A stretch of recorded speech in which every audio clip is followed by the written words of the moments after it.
барша жамбыл жұртшылығы болып әдемі көрініске куәдар болдық. Ендігі кезекте сөз кезегі Әлфия ханым, біздегі Димаштың анасы. Димаш бүгінде 8 жаста болса, қанша жасында өнер саласына келді? Біздің Димаш енді өзі ерекше болып өмірге келді. Бұл жігіт енді 1,5 жасынан бастап уже сөйлей бастады да. 2 жасына уже анық тіл сөйлеп, сондай болғаннан өзі бір байқалды.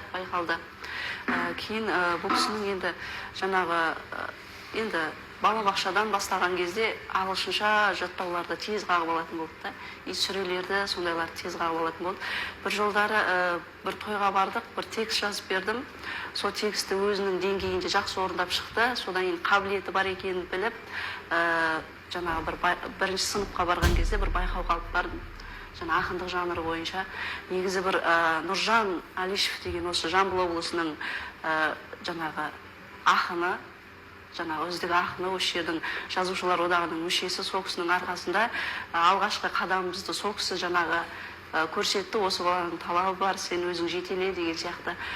Содан кейін бұл кісіні енді өзім шығармашылық өлеңдерді шығарып, жаңағы қазіргі 8 жасқа дейін енді бір 30 шақты өлеңіміз бар қазіргі таңда. Енді кітабымызды шығару ол ойда бар алдағы уақытта.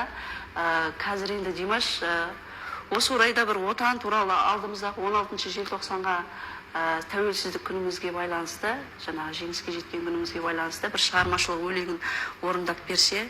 Әрине, сөз кезегі өзінде Димаш. Отан деген әр адамның туып өскен жері, туған туыстарымен, жақындарымен бірге тұратын атамекені.